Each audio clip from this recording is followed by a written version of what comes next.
kemudian berpisah setelah talak 3. Nah, apa hukumnya ini kalau menikah? Haram. Haram ya. Kata Nabi apa? La'anallahu al-muhilla wal muhallalalahu. Nah itu. Jadi apabila ada orang yang sudah talak 3, ini disebut dengan muhallil.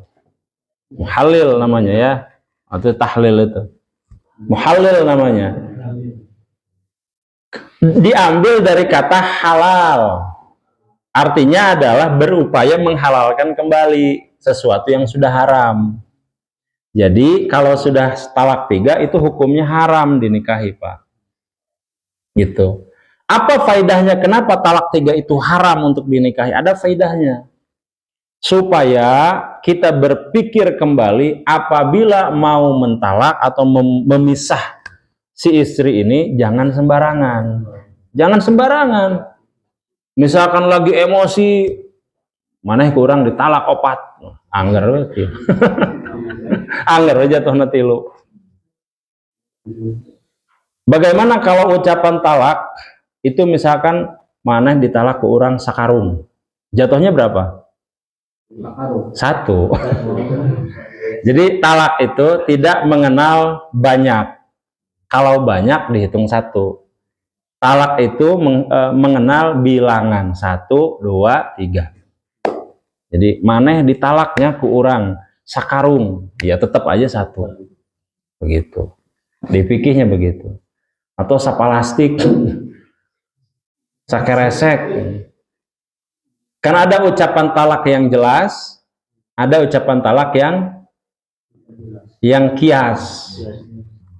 Mulai saat ini saya haramkan kamu menyentuhku. Nah, itu sudah talak. Hati-hati itu. Pokoknya mah mulai sama dia orang mau nganapkahan maneh. Talak itu. Talak itu, Pak.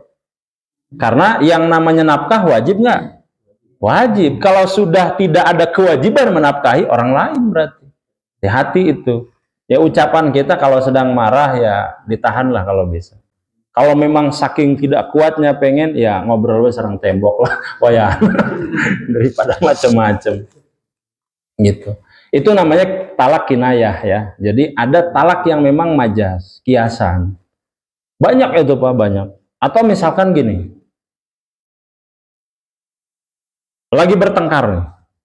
Pokoknya mun maneh keluar, wah itu. Pokoknya mun maneh keluar, kurang beresan. Keluar ke emosi itu ya keluar itu ya sudah selesai itu jatuh talak 1 itu sudah jatuh talak.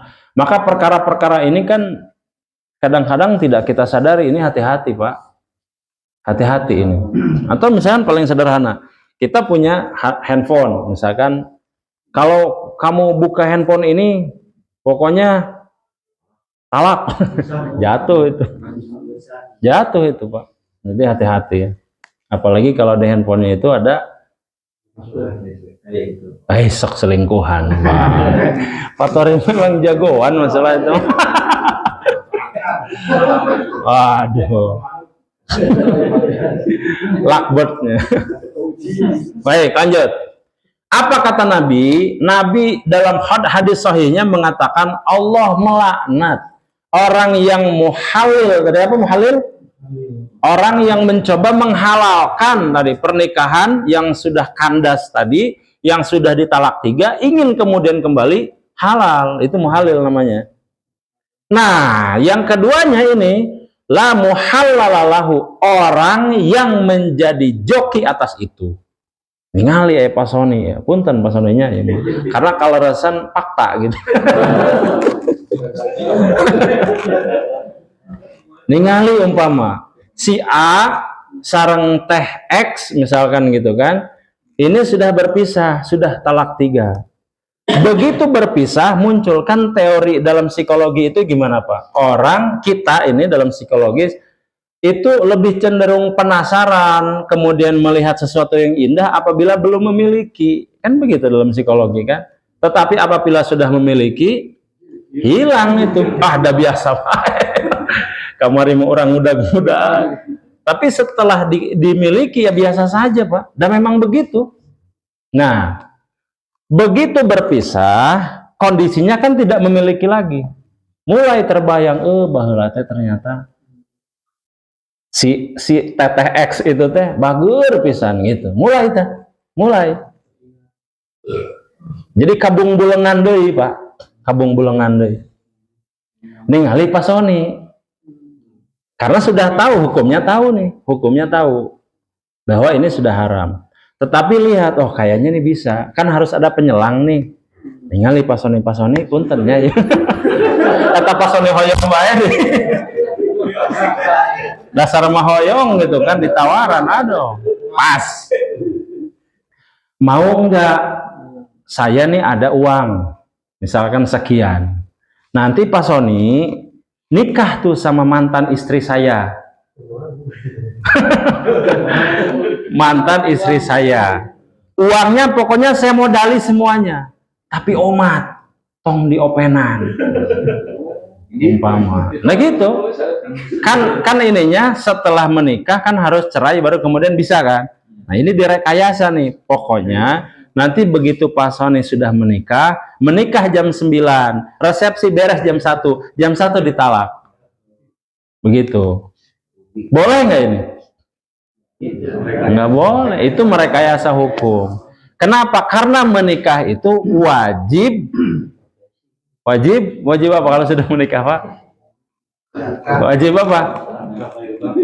Nah, memang lahir batinnya itu, lahirnya ada, batinnya ada.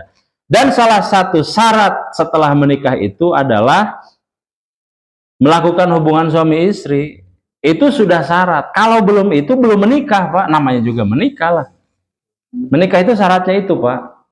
Berarti kalau sudah menikah sah nggak itu? Kan sah, halal itu. Jadi jangan dihalang-halangi. Kejadian itu, Pak. Di lembur abi maslin apa kejadian? Pancing urang ge ulah. Mana atau pan eta teh pemajikan urang. Ribut eta, Pak. Ribut ka punggur teh. Tetangga abdi aslina itu. Aduh, parah mana itu. Nah ini namanya muhallala lahu. Orang yang menjadi joki, yang menjadi apa tadi, calo. Menjadi calo untuk pernikahan tahlil ini. Hukumnya haram, dua-duanya ini dilaknat. Bukan hanya oleh Allah tetapi Rasul. Begitu, Pak. Ini haram ya. Jadi tidak boleh mengakali hukum. Caranya ini, Pak, jangan yang disukai aja. Bisa. Gimana, Pak? Yang disukai tapi formal nikah gitu. Oh. Iya. Itu perkara lain, Pak. Itu. Bapak memang dulunya dijodohkan sepertinya ya. Justru, Pak, itu gairah untuk menikahi ada itu karena kita sudah mengenal. Kalau tidak mengenal mah nggak kebung-bulengan, Pak. Itu karena sudah mengenal bertahun-tahun, ternyata disimpulkan bahwa dialah yang terbaik kan gitu. Akhirnya terus dikejar. Anggar dah. Terus aya mah talak deui gitu. Patori pisan.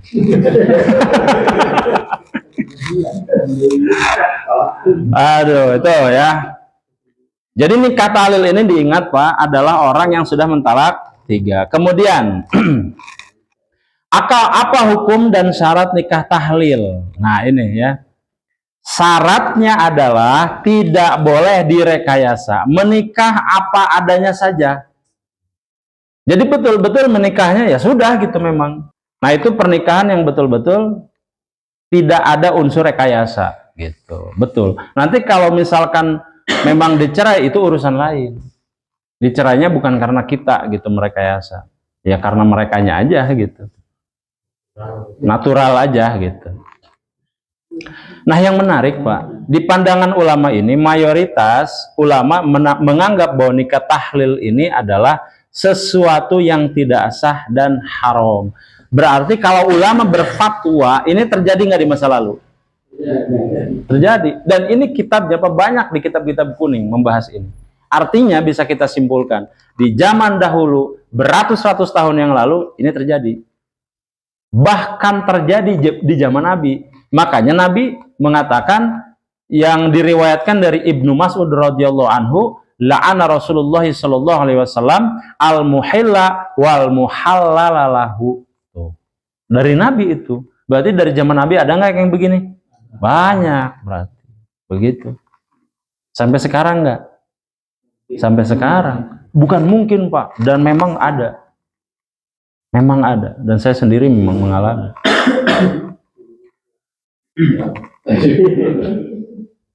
Baik. Yang terakhir adalah, kalau tadi pandangan ulama, yang terakhir adalah tujuan nikah tahlil yang secara ideal itu adalah memastikan nih, di ini Pak ya, diingat. Kenapa dalam agama setelah talak 3 itu harus diselang dulu? Kenapa coba?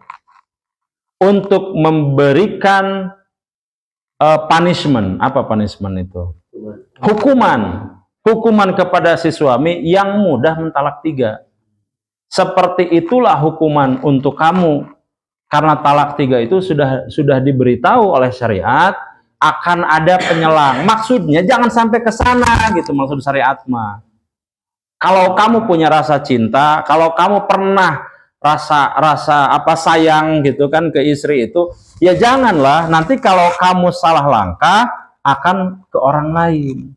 Dan boleh jadi ke orang lain itu mereka lebih bahagia, lebih merasa aman, lebih merasa cocok, begitu.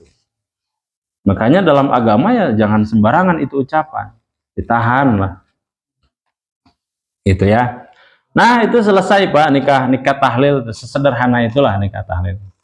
Pokoknya yang paling diingat tahlil talak 3 tapi mau kembali, kemudian Rasul itu melarang, yang menjadi joki namanya dalam agama muhallalalahu, dan dua-duanya masuk neraka itu Pak. Haram itu, haram. Kemudian hukumnya adalah haram, pandangan ulama mayoritas hampir semua mengatakan tidak boleh. Kemudian tujuan nikah tahlil adalah tadi untuk memberikan pelajaran kepada orang atau suami tadi yang memberikan talak bahwa jangan mudah menalak. Gitu. Nah itu nikah tahlil. Berikutnya adalah ada ternyata Pak dalam agama Islam itu disebut dengan nikah misyar. Ini menarik Pak. Saya pas dengar ini kajian ini Pak dulu, banyak ini juga di kitab-kitab klasik turos ya, membahas apa sih misyar itu Pak. Ayo apal misyar? Ya. Hah? Oh iya, sudah tahu ya. Sudah banyak ini referensi. Nah, ini saya kasih rahasia Pak. Ada celah di hukum ini. Ada celah di hukum ini. Nanti kita bahas Pak. Apa itu hukum misyar? Hukum misyar itu Pak, nikah misyar itu adalah pernikahan yang secara syar'i sah. Secara hukum agama sah Pak. Tetapi ada kewajiban yang tidak terpenuhi oleh si laki-laki ke perempuan, oleh si suami kepada istri. Ini contoh. Pak Haji Wito kan kan ini perjalanan ke Kuningan kan 3 hari. 3 hari. Bener ya 3 hari ya? Kurang lebih di sana 3 hari ya. Ini kata Pak Wito nih 3 hari, 4 hari di sana. Kayaknya nih bisa nih ya. Jadi selama 3 hari aja. Ibu dibawa nggak Pak ke sana? Di sini kan? Nah itu dia. Berarti ada celah 3 hari di sana tanpa istri. Ini. Kayaknya kata Pak Haji nih, kayaknya bisa nih. Misyar. Menikahlah ternyata di sana ada gitu kan. Tinggali sigananya glowing, herang. Iya.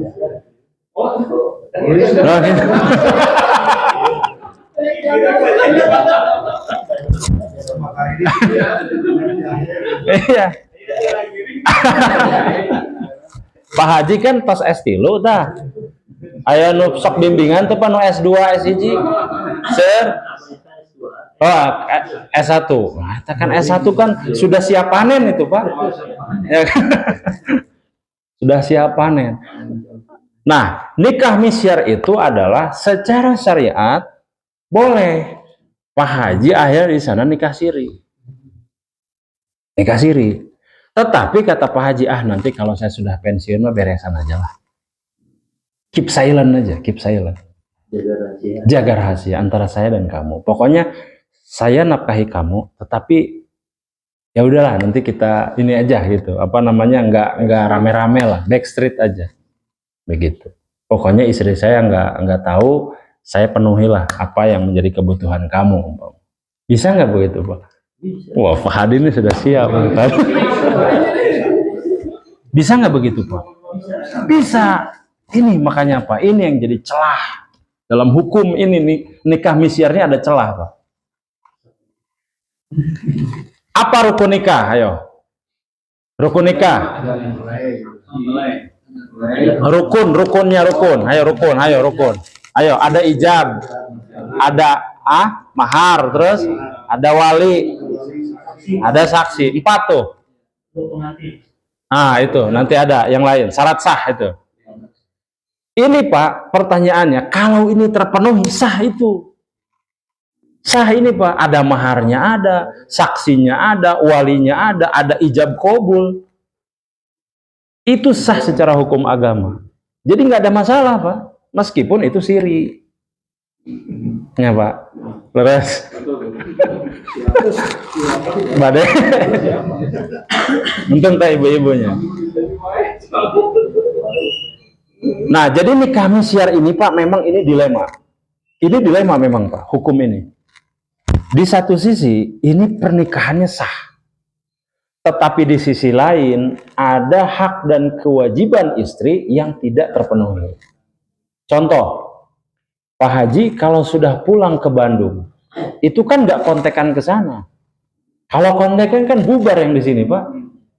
Ya kan? Berarti ada masa di mana Pak Haji tidak kontak istri kedua.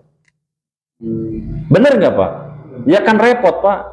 Masa sama istri pertama, misalkan gitu kan, ada kontekan dengan istri kedua, wah itu istri apa simpanan lah. Kenapa? Nah itu, tetapi kan secara hukum syar'i nggak boleh. Jadi tetap saja yang namanya komitmen itu, ini komitmen dalam pernikahan kan harus dipenuhi kan. Komunikasi itu kan bagian dari nafkah batin ya. Nafkah batin itu. Secara hukum syar'i boleh, nggak ada masalah. Tetapi di sini dilemanya adalah ada hak istri yang tidak terpenuhi.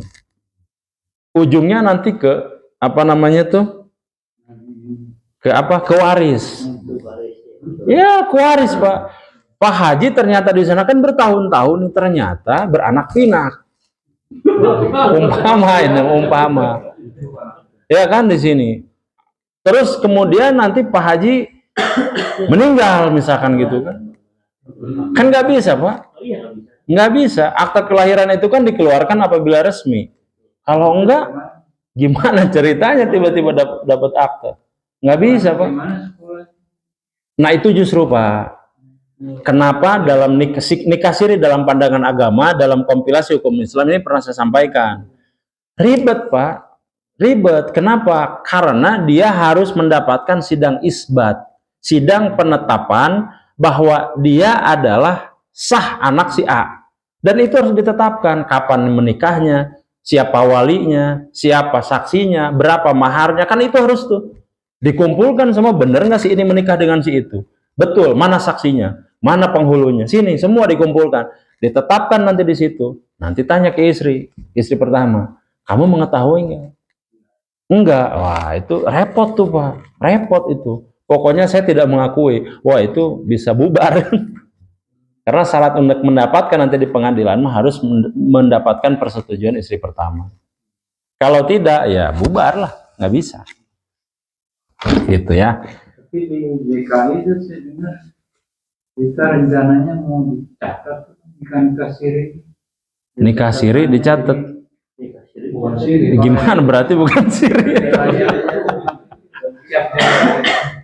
Berarti di praktek kemungkinannya mau begitu. Nikah siri itu Pak dulu ada orang-orang tua dulu kita kan itu menikah secara agama saja dulu. Dulu zaman perang, pokoknya mah ningali mana misalkan pilihan mana ya ayat tuh, ayah oh, udah nikah aja. Oh itu nggak mikirin agama dulu. Nah itu yang dimaksud tuh itu Pak. Tapi kalau pernikahan siri dalam arti yang ini yang kita bahas adalah yang memang pendekatannya ke misyar tadi. Ke misyar tadi pendekatannya. Pokoknya selama kita di sana daripada kita zina ya udahlah kita menikah aja. Itu yang bahaya. Bukan nikah kontrak itu di yang zaman Nabi itu panas. Yang kemarin kita bahas Pak nikah mut'ah. Nanti sabar ya. Ini nanti kita ada banyak ulama yang berpendapat ini seperti apa terkait hukum ini. Kita lanjutkan dulu. Sekali lagi bahwa nikah misyar itu adalah pernikahan yang secara syariat sah, tetapi ada bagian dari istri yang tidak ditunaikan. Contoh tidak diberikan nafkah seperti istri pertama. Kemudian tidak diberikan tempat tinggal. Ya rumah dia sudah punya rumah, itu di situ saja gitu rumah-rumah dia gitu. Kita tidak memberikan rumah. Berbeda dengan istri pertama kan, kita ngasih rumah, kita ngasih perhiasan umpama. Kalau istri kedua enggak. Yang ini yang nikah misyar ini, simpanan ini. Pokoknya yang penting kamu terpenuhi ya udah ya gitu. Tetapi apabila si perempuan ini rela, itu masalahnya Pak. Apabila si perempuan ini rela, jadi halal, nggak ada masalah. Makanya ini hukum ini dilema nih. Coba ya kita lihat, ada nggak dalilnya di Al-Quran? Ternyata ada Pak. Di surat Al-Maidah ayat 1. Yang dikatakan, A'udzubillahi minasyaitonirrajim. Allah mengatakan begini, wahai orang-orang yang beriman, penuhilah akad-akad itu. Kita sudah janjian nih, kita sudah janjian sama istri yang di Kuningan itu. Pokoknya kamu begini ya. Kalau itu disepakati, sudah itu. Sah itu Pak, nggak ada masalah itu. Dan Al-Quran sendiri memang mengharuskan untuk sesuai akad. Ya kalau akadnya begitu ya sudah.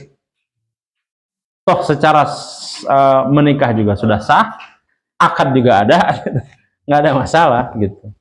Di surat Al-Maidah ayat 1 dikatakan, wahai orang-orang yang beriman, penuhilah akad-akadmu. Kalau sudah berakad, penuhi, nggak apa-apa itu. Itu dalil satu di Al-Quran. Yang kedua, ini menarik juga Pak. Dulu di zaman Nabi, Nabi itu kan punya istri berapa? Banyak ya, 9 ya maksimal. Ada satu istri Nabi yang bernama Saudah binti Zam'ah. Namanya Saudah binti Zam'ah namanya.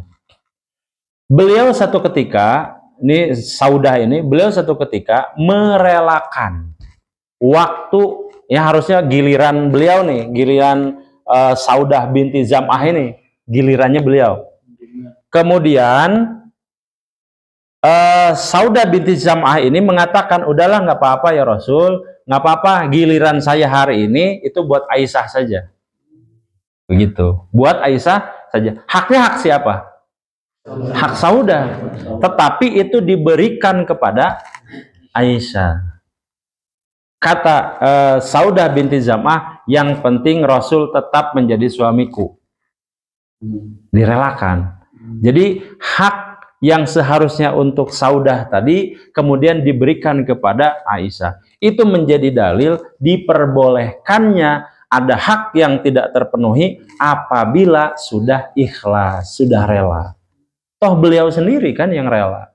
Nggak apa-apa mah, nggak apa-apalah saya mah. Yang penting punya suami. Banyak yang begitu Pak. Menjanda sekian tahun. Hanya kadang-kadang iya cuman status aja. Yang penting saya mah kalau ditanya, kamu punya suami enggak? Punya. Meskipun datangnya sebulan sekali, setahun 3 kali. Apalagi kalau seminggu 3 hari makan di Kuningan gitu. Itu mah. Wah, itu mah lebih paten kan. Jadi kalau begitu ini ada nggak dalilnya Pak nikah misyar ini? Ternyata ada Pak. Ini memang yang menjadi betul-betul dilema dan kontroversi oleh para ulama ini. Ada secara syariah sudah gitu. Kita lanjut. Hukum nikah misyar ini terbagi menjadi 3 pandangan Pak. ulama ternyata menghukumi hukum nikah misyar ini terbagi menjadi 3 kelompok, Pak. Ya, ulama bingung memang menentukan ini. Diharamkan, nggak ada pengharamannya. Dibolehkan, takut penyalahgunaan. Bingung ini ulama. Maka nanti akan kita temukan ada ulama yang tadinya membolehkan kemudian ditarik tuh. Ditarik tuh si fatwanya. Wah, udahlah, nggak usah komentar, ada. Nanti kita bahas. Yang pertama yang membolehkan. Apa dasar ulama membolehkan? Oh, dalil Qur'annya ada, dalil hadisnya juga ada. Dan ini hadisnya diriwayatkan oleh Sahih Bukhari dan Muslim, Pak. Hadis riwayat Bukhari dan Muslim. Ini sahih, Pak, hadisnya. Jadi tidak main-main. Makanya ulama tidak ada yang berani mengharamkan, nggak ada, Pak. Yang pertama adalah membolehkan, siapa diantaranya? Syekh Abdul Aziz bin Baz. Kemudian siapa lagi? Yusuf Al-Qardawi. Ini ulama-ulama kontemporer, Pak. Kemudian Syekh Ali Jum'ah As-Sofi. Kemudian Wahbah Az-Zuhaili. Jadi mereka berkesimpulan boleh. Secara hukum sudah memenuhi syarat. Jadi tidak ada satupun alasan untuk dilarang. Karena satu kondisi, misalkan Pak Imam jauh misalkan kerja di job site, di mana, di Kalimantan, di pertambangan. Saya mengalami itu, Pak. Berbulan-bulan kita di sana. 2 bulan sekali, 3 bulan sekali baru boleh pulang. Wah, itu jangar, Pak. Sampai ningali bencong lagi gelis. Asli, nah Pak Bima, ningali bencong gelis. Itu sudah tidak normal, Pak, penglihatan kita.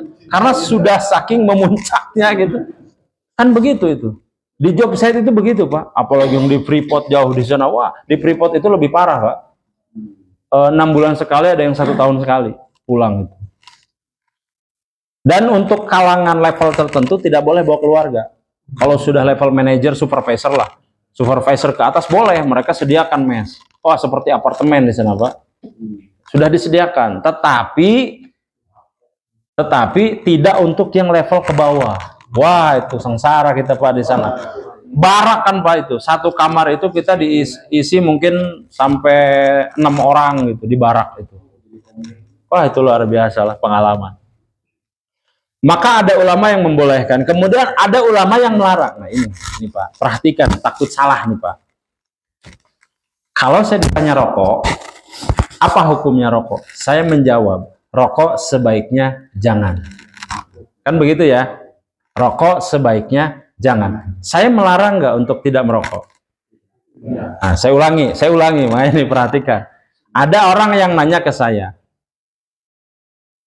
Ustadz, boleh nggak saya merokok? Saya bilang, sebaiknya jangan merokok. Ya. Nah, sekarang pertanyaannya, apakah saya mengharamkan rokok? Tidak. Saya hanya mengatakan jangan, sebaiknya jangan. Tapi saya tidak mengatakan kesimpulan hukum haram, enggak. Saya cuman mengatakan sebaiknya jangan. Ulama tuh ngambil jalan tengahnya begitu, Pak. Kalau saya haramkan, nggak ada dalil pengharaman, nggak ada. Maka kemudian ulama mengatakan sebaiknya jangan dilakukan. Jadi umpama tadi Pak Haji ngomong ke saya, Pak Ustadz, abdi teh aya inceran di ditu, pamenikah misyar kumaha. Terus abdi nyarios ke Pak Haji, sebaik nama entong lah. Itu. Tetapi apakah saya mengharamkan? Enggak. Cuman sebaiknya jangan. Kalau tetap Pak Haji mau melakukan juga ya sah-sah saja, nggak ada masalah. Cuman sebaiknya jangan. Nah, yang menarik, Pak, ada ulama yang mempertimbangkan ini sedemikian rupa. Di awal beliau mengatakan boleh, tetapi kemudian beliau menarik ucapannya dan mengatakan, pokoknya saya no komentar lah sekarang, nggak ada komentar, no komen aja. Kalau ditanya itu no komen aja. Siapa ini? Syekh Ibnu Utsaimin. Tadinya menghalalkan, Pak, boleh segala macam. Tetapi ketika dipertimbangkan, kok ya banyak masalah ini nantinya. Akhirnya kemudian beliau menarik fatwanya dan mengatakan tawakuf. Saya tidak komentar. Gitu. Ini no komen aja. Dia tarik tuh ucapan. Yang fatwa memperbolehkan itu direvisi. Direvisi akhirnya, Pak. Nah, gitu ya. Ini memang luar biasa ya, si para ulama sendiri ini memang terkait masalah ini tuh rumit. Dilarang ada hukumnya, ada dasarnya. Tidak dilarang takut disalahgunakan. Nanti kalau ini kemudian diperbolehkan dalam arti yang disebarluaskan ajaran ini, maka posisi wanita hanya akan jadi simpanan. Bahaya nggak? Bahaya. Jangan dipikirkan orang lain, coba pikirkan apabila itu terjadi ke anak kita. Anak kita tidak mendapatkan haknya. Yang dia dapatkan hanya menjadi wanita simpanan. Nah, itu bayangkan itu, Pak. Maka dalam hukum agama, wah, sebaiknya janganlah. Meskipun ini boleh. Mungkin kalau saya berkesimpulan hukum, ini bukan ulama, saya sendiri ya. Ini saya sendiri. Mungkin kalau saya sendiri menyimpulkan, kenapa ada ulama yang seperti ini, memfatwakan ini, supaya kita orang yang sadar, orang yang mengaji, itu betul-betul memahami. Itu dilakukan hanya betul-betul dalam kondisi darurat. Misalkan di job site juga tadi di mana? Di Papua. Ini sudah ada di sini nih Pak. Jangar pisan itu, jangar pisan. Ketika misalkan mau berzina, wah ini kan juga masalah, dosa besar ini. Ya sudahlah gitu. Ya sudahlah. Nah itu tuh, titik itu mungkin diperbolehkan. Mungkin ya, kalau dalam fatwa-fatwa para ulama ini, mungkin di titik itulah kita diperbolehkan. Gitu.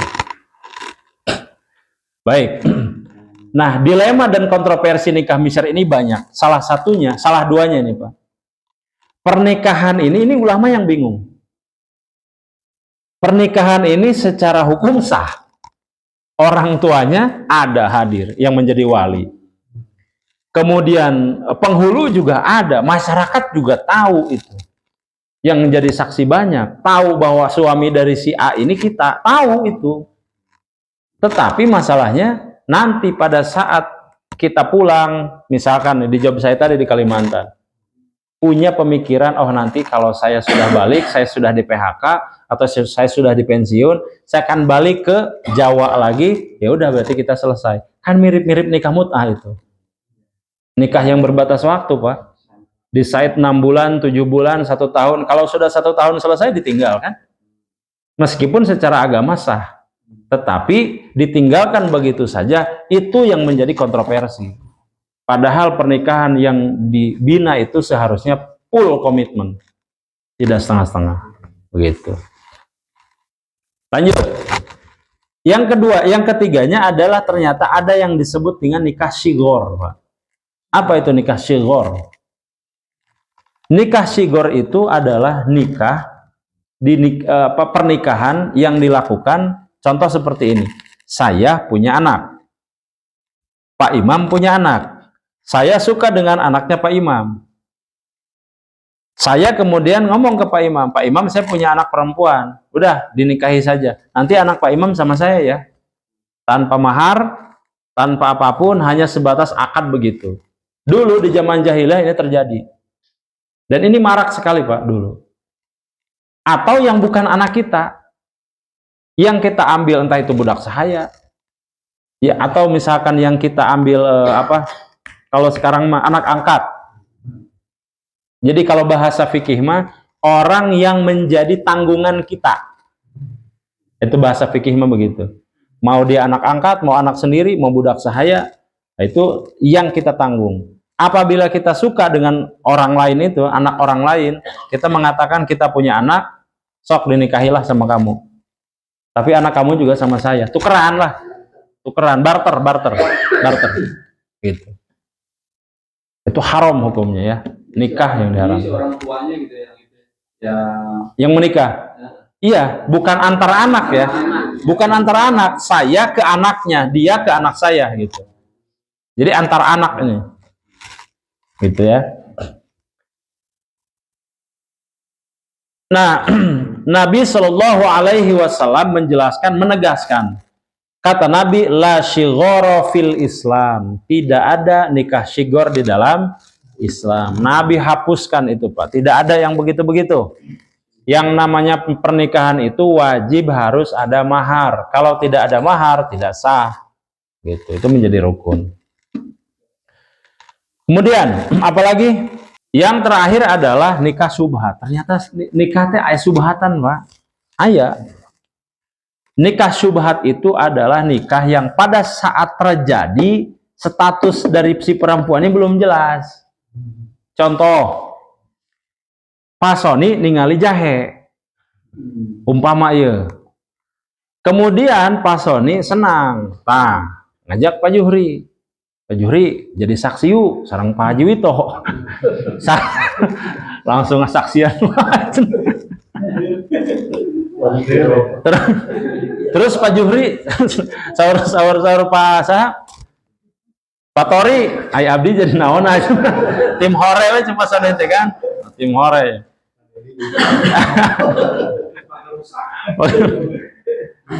Nah, begitu ningali misalkan nyandak dicandak tah Pak Haji, pokok nama reng-rengan lah, reng-rengan kan cukup kedua kan ya mah cekap kedua kan dua saksi CSW tarikan pokoknya nama tong gandeng tong gandeng pokoknya datang Pak ayahnya oh gitu datangnya Pak dongkap ya si Pak Sony teh. Pak Sony dongkap ke Rangga tadi. Ternyata Pak Sony itu apal masih kene aya di masa idah. Itu can beres gitu Pak. Masa idah nanti can beres. Dar nikah. Da Pak Sony mah teu apal maksud ditarosan ke Pak Sony. Nyarios nama na WA tos satahun cenah. Nya nyarios nama kitu ka Pak Sony teh setahun. Nya sok kabohongan gitu. Ngomong nyarios nama cenah ka abi. Oh, saya 1 tahun. Oh, nya teh. Kan teu ngulik-nguliknya teh ngorek-ngorek gitu ya sudahlah gitu. Ditampilah. Dasar mahoyong. Nah, ternyata aya dongkap mantan. Hei, pan mana teh di masa idah? Si horeng teh hoyong rujuk deui tadi. Hoyong rujuk deui teh. Nah, posisi seperti ini nikahnya subhat. Apabila diketahui dari si suami tadi, pan maneh teh urang ditalak teh tanggal sekian. Mun dihitung-hitung teh berarti ayeuna masih masuk masa idah. Nya kitu cek Pak Sony. Nah, begitu tahu bahwa memang itu masa idah, batal itu nikahnya, Pak. Batal lah. Enggak sah. Batal. Yang sudah kan misalkan sudah berjalan 3 bulan. Terus berjalan 3 bulan. Aduh, bonus eta Pak. Bonus. Jamaah taksin tos dongkap, jamaah nu wengi salah satu saudara rongkap sadayana. Waduh, Pak Sony. Waduh, jadi omongan. Itunya, Pak. Jadi ketika subhat tahu bahwa si itu ternyata ada di masa idah, batal itu. Faktanya menunjukkan bahwa memang benar gitu. Ya udah batal. Kemudian yang kedua apa? Kesalahan identitas. Contoh apa? Pak Sony misalkan komunikasi via FB misalkan atau ayeuna via Instagram DM itu kan. Aisok kan kadang-kadang nam foto makumaha aslinya umpama ya kabelege jog cenah itu.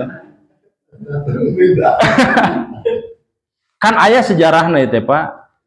Komunikasian ternyata eta teh sareng rahina. Aya begitu nikah Kak? Lanceukna, eta aya nu kitu Pak. Salah identitas, nami na teh si ieu di nanti namanya dinikahkeun sareng si lanceukna gitu. Nah, apabila semacam ini ada kesalahan identitas, maka akadnya juga batal. Gitu, ada ini Pak, ada kejadian ini ada. Makanya ini disebut dengan nikah subhat. Tidak jelas gitu. Orang hayang kasih itu, kunaon kasih iya gitu. Boleh menolak Pak. Gitu ya. Nah, kemudian apalagi ketidaktahuan tentang mahram, ini juga sering. Ini sering Pak di dunia nyata, meskipun difilmkan juga. Pak, misalkan Pak Dedi, Jadi A, jadi B. iya we lah, itu mah teu sering kok iya we. Pak Dedi carita teh, bade menikah ke seseorang, misalkan si A. Ternyata si A itu adalah Rahina. Aya nih film teh sinetron Bayi yang Tertukar. Ya kan? Aya kan filmnya anu sinetron Bayi yang Tertukar. Ternyata eta teh saudara kandung Rai sareng lanceukna. Apabila sudah diketahui bahwa dia adalah adik kita atau kakak kita, ya sudah batal itu. Yang sudah mah ya sudah. Cuman pertanyaannya begini, bagaimana kalau sudah menikah kemudian punya anak? Nah, itu kan masalahnya. Maka dalam pandangan ulama begini, innallaha tajawaza an ummatil khoto'a wa nisyana wa mastukrihu alai. Kata Nabi, sesungguhnya Allah memaafkan umatku atas kesalahan, lupa, dan yang dipaksakan atas mereka. Kalau tidak tahu, diampuni. Kalau ada anak, tetap itu adalah anak kita. Misalkan tadi, ternyata belum masa idah, tapi sudah hamil. Sudah hamil. Maka anak itu tetap adalah anaknya Pak Soni. Berarti ayeuna anak Pak Soni teh 5, sanes 4 deui. Karena tos nambih tadi. Begitu Pak, ya. Jadi itu kita sudah belajar malam hari ini ada nikah tahlil, ada nikah misyar, kemudian ada nikah sighor, dan ada nikah syubhat. Begitu Pak, barangkali yang bisa disampaikan. Alhamdulillah Pak Soni. Kalau tidak salah masa idah itu 3 bulan 10 hari. 10 hari. Ketika dalam masa idah berarti mantan suami tidak wajib memberikan nafkah. Pertanyaannya itu satu, wajib atau tidak? Wajib apa tidak? Wajib apa Sepanjang tidak? yang pengetahuan saya tidak wajib memberikan nafkah. Oke. Ya. Hingga ada seorang ustadz yang memiliki argumen begini, memang sebaik-baiknya wanita itu adalah memberikan mahar yang semurah mungkin, tetapi wanita juga berhak memberikan mahar yang tinggi sebagai antisipasi, katanya, Kalau itu terjadi, jika untuk digunakan ketika dalam masa idah, seperti itu. Pandangannya seperti apa? Ya, pandangan ustadznya seperti itu, bahwa mahar itu bisa diminta tinggi sebagai antisipasi, dalam tanda kutip asuransi buat perempuan tersebut, ya. Baik. Dalam masa idah, karena dalam masa idah suami tidak wajib memberikan nafkah. Baik. Itu pertanyaan yang pertama. Yang kedua terkait pernikahan misyar. Wah, iya.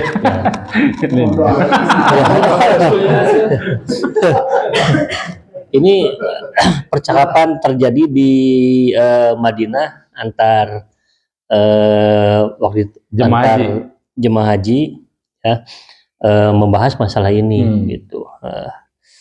Terus ada yang berpendapat ini sudah kategori urgent nih, mendesak, karena salah seorang bilang, jangankan sebulan Pak Ito, 3 hari saja jangan saya mah. Nah gitu kan.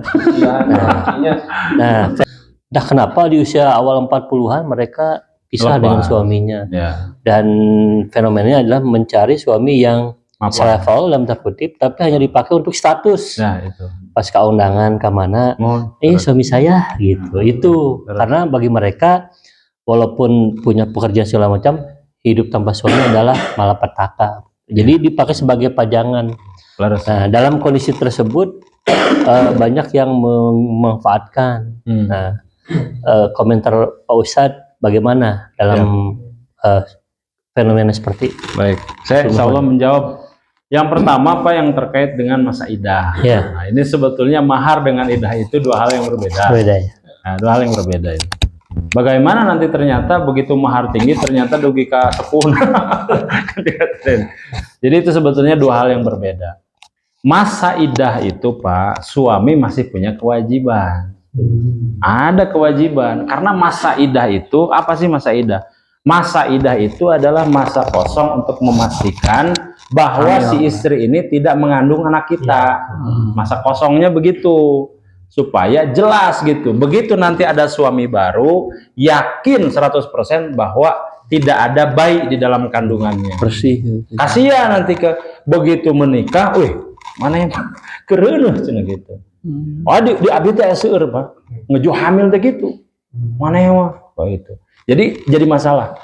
Nah, jadi masa idah itu masih memiliki kewajiban, tetapi itu pun disesuaikan dengan kemampuan mantan suami, gitu. Kemampuan atau kemauan? Kemampuan. Jadi si istri, mantan istri juga tidak boleh memaksa sesuatu yang memang si suami tidak bisa memenuhi. Itu kan masalahnya adalah nafkah yang misalkan tidak seimbang. Dikasih sekian, maunya sekian. Akhirnya apa jalan tengahnya? Nah, ini kan dicari jalan tengah. Kalau keduanya menyepakati, maka itulah biaya atau harga yang harus dibayar. Nah, itu memang begitu, Pak.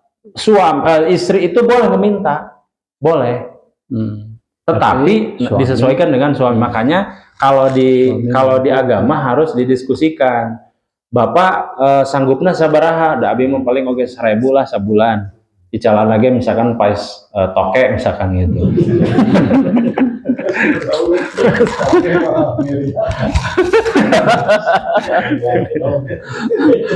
Jual cak-cak. Jadi gitu ya. Jadi masa idah masih diwajibkan suami untuk memberi, tetapi kadarnya itu tidak seperti kita menikah, enggak, disesuaikan. Sampai nanti lepas masa idah baru selesai. Itu yang pertanyaan keduanya. Yang kedua selain itu adalah kenapa suami masih diwajibkan untuk memberi? Karena wanita itu boleh jadi belum punya pegangan. Kan dia harus ada masa idah 3 bulan, katakan 4 bulan aja, sampai mendapatkan suami baru, khawatir ada anak kan yang ditinggalkan kan, ada anaknya, kemudian ada dia sendiri mantan istri itu. Nah, dia harus menghidupi anaknya bagaimana coba? Makanya kemudian suami hadir di situ. Nggak apa-apa kalau kalau di dunia industri itu ada jeda waktu untuk kita mencari orang lagi. Kalau apabila ada yang mau keluar, resign, ada tuh masa selang, minimal 1 bulan. Kalau kamu mau keluar, kamu harus mengajukan pengunduran diri sebelum 1 bulan sebelumnya. Berarti ada selang tuh untuk memastikan pekerjaan selesai, kemudian tanggung jawab juga selesai. Nah, seperti itulah kurang lebih. Jadi masih tetap wajib itu Pak Haji. Itu yang keduanya adalah itu yang saya katakan tadi, nikah misyar itu dilema, Pak. Memang dilema. Karena definisi dari butuhnya itu subjektif. Saya sekarang butuh enggak? Itu dikembalikan ke subjektif orang. Saya nggak bisa kalau 3 hari jangar.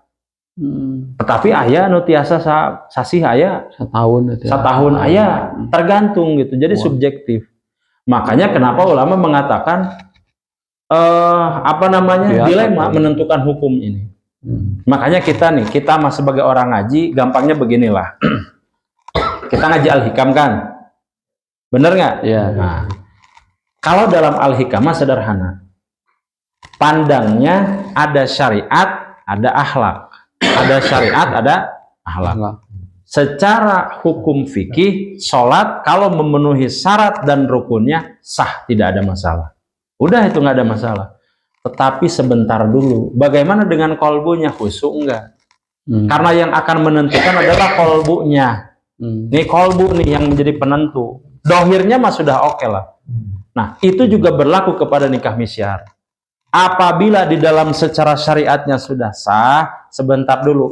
Hatimu, kolbumu itu niatnya apa? Benar. Apakah niatnya komitmen penuh untuk mendapatkan pahala atau nafsu saja? Kalau itu berkaitan dengan nafsu, dosa. Tetapi kalau betul-betul ingin menolong, ninggalin ieu masih gana rangda ieu teh kendah dibantosan ku abdi bisa. Ripuh sih. Anakna 10. Irungan. Moal aya teh. Nu anakna teh milariana teh nu hiji. Alunya Kanjeng jangan Rasul kan begitu ya, menikahi janda-janda yang sudah tua. Yang sudah tua dan memang untuk supaya tadi status. Makanya siapa tadi yang diceritakan? Saudah binti Sam'ah ya. Saudah ini kira-kira gimana? Merelakan kenapa? sekian saudah. Sadar diri. Sadar diri. Aisyah itu muda. Saya ini sudah tua, nggak apa-apalah. Ngalah yang tua mah. Tuh begitu, Pak. Begitu. Makanya yang sunnah itu adalah ke orang tua menikahnya. Jangan ke jahe. Entah gitu aja. Aya jahe irungan. Kalau alam Pak begitu ya. Ada lagi? Maka. Jadi kan nikah, ada mahar dan ada tadi masalah talak ya berkaitan. Dalam satu pernikahan yang berbeda suku, berbeda suku ini, tapi syariatnya sama Islam, tetapi karena beda adat, beda adat. Adat katakan adat satu yang ini adalah yang sederhana itu masalah mahar, sederhana. Ada yang ya cukup dengan yang berupa fisik gitu ya, berupa fisik. Tetapi di adat yang lain adatnya berbeda, harus berupa tanah, harus berupa tanah.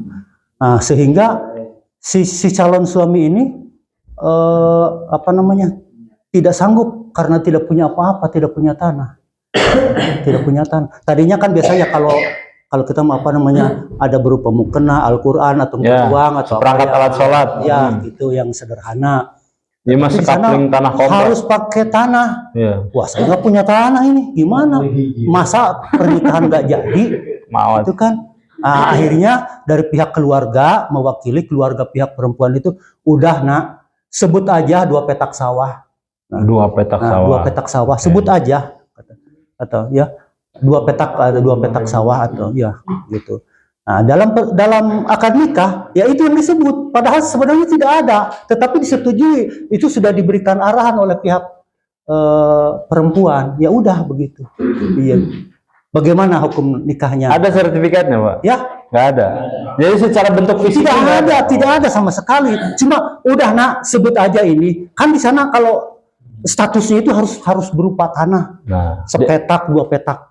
Di akadnya tunai atau cicil? Hanya dikatakan dengan mas kawin 2 petak sawah, dibayar tunai gitu kan. Tetapi kan sudah diarahkan oleh pihak calon itu. Kita juga tidak tahu yang mengarahkan itu atau enggak, Pak? Ya, KUA atau keluarga. Nah, belakangan si suami itu berkata kepada istrinya, "Dek, sebenarnya waktu akad nikah itu kan kakak itu mau memberikan sesuatu yang lain, tetapi kan ya meskipun dari pihak kamu kan tetap diarahkan oleh keluarga itu tidak harus ada berupa tanah." Nah, si istri mengatakan udah lunas katanya gitu. Udah lunas katanya gitu. Jadi dia sudah jangan dipikirkan lagi, udah lunas. Itu ya. Nah, itu bagaimana hukumnya. Yang pertama. Kemudian yang kedua, di satu perjalanan perkawinan ada masalah lah, namanya perkawinan, ada masalah. Ya mungkin selisih paham atau bertengkar dan sebagainya. Sehingga si suami mengatakan, ya terpaksa mengatakan, saya talak kamu 1. Saya talak kamu 1. Nah, gitu. Itu ya udah, tanpa saksi, tanpa apa, saya talak kamu 1. Nah, 3 hari kemudian si suami sadar dan gimana ya, merasa gini, kasihan istri gini. Akhirnya dia mengatakan secara lisan juga tanpa saksi, "Dek, saya rujuki kamu." Ya, saya terima. Itu yang kedua.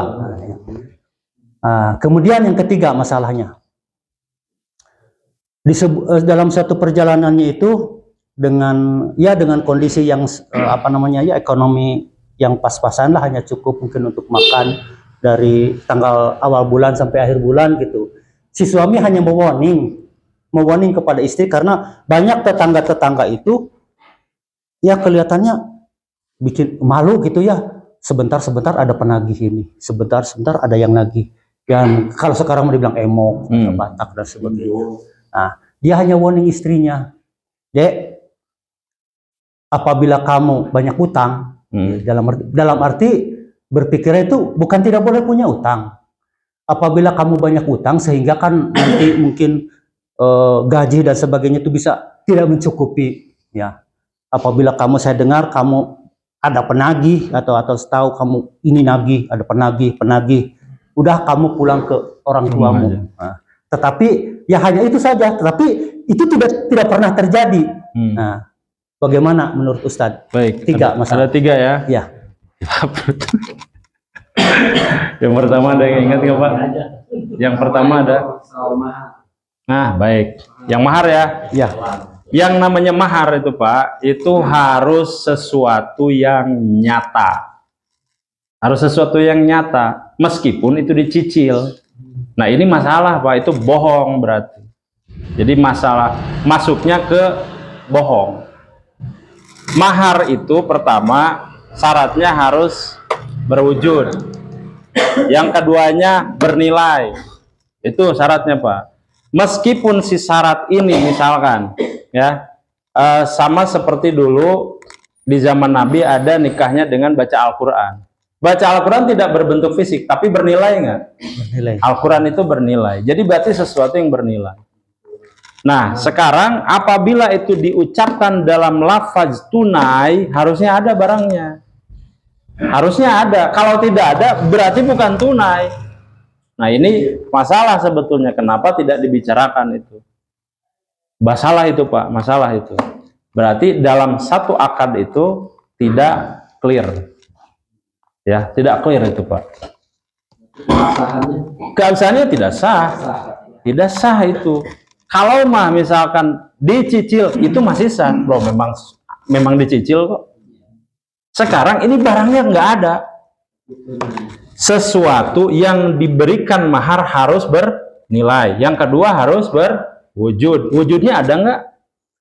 Nggak ada. Bernilai nggak? Wujudnya aja nggak ada. Apalagi bernilai, udah nggak ada. Dua-duanya tidak terpenuhi. Masalah itu Pak. Ya. Jadi di kemudian hari merelakan itu kan urusan berbeda. Yang jadi masalah kan pas akadnya itu. Begitu ya. Itu masalah besar itu. Harus diulang itu. Karena tadi syaratnya harus akad. Akad itu terjadi apabila ada mahar juga. Mahar tidak ada, ya wassalam, berarti tidak memenuhi syarat. Itu. Meskipun belakangan istri merelakan. Gitu. Merelakan itu kan karena sudah jadi suami. Yang jadi masalah pada saat ijab kabulnya kan barangnya nggak ada. Ya. Wah itu sama dengan zina itu Pak. Mohon maaf itu. Mohon maaf itu. Sama dengan zina. Tidak memenuhi syarat. Dah hukum mah begitulah. Walaupun tekanan adat adat tidak bisa jadi patokan. Kita paham ya. Adat tidak bisa jadi patokan. Urf itu apabila memang dia baik masuk ke dalam syariat nggak ada masalah. Tapi apabila bertentangan nggak bisa. Dibuang jauh-jauh itu. Makanya harus betul itu. Yang kedua tadi masalah terkait dengan saya misalkan ditalak ya. Misalkan ditalak. Kalau seandainya talak itu Pak, itu tidak perlu ada saksi. Dicatat itu ya, tidak perlu ada saksi. Rujuk juga tidak perlu ada saksi. Nih, rujuk masa sederhana ini. Misalkan ditalak nih. Kemudian si suami datang lagi ke rumah. Apabila si rumah membukakan pintu sama dengan rujuk itu. Sama dengan rujuk itu, Pak. Kan kalau menolak, diusir kan? Itu berarti tidak mau. Tapi kalau si istri membukakan lagi, ya sama dengan rujuk. Yang kedua, rujuk itu tidak perlu diucap. Bapak misalkan patoel-toel, sang misalkan sosonoan deui, itu juga rujuk. Tidak perlu diucap, tidak perlu juga untuk ada saksi. Lanjut, begitu. Yang ketiga tadi terkait dengan yang pulang ke rumah ya. Itu sama juga dengan talak kinayah. Ya, itu sama dengan kias. Apabila kamu banyak hutang, udah kamu pulang aja. Banyak nggak hutangnya? Tapi itu tidak terjadi. Tidak banyak terjadi, hutang. tidak Ya udah, pernah terjadi. berarti tidak terjadi. Tetapi satu waktu itu terjadi masalah, berarti kena talak 1. Nah, itu ya. Jadi talak 3 ya, Pak Ustadz, kita harus akad lagi ya.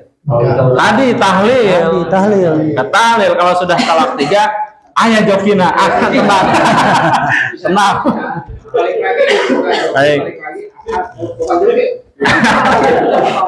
Baik, itu ya Pak ya. Mudah-mudahan bermanfaat. Akhirul kalam. Assalamualaikum warahmatullahi wabarakatuh. Waalaikumsalam.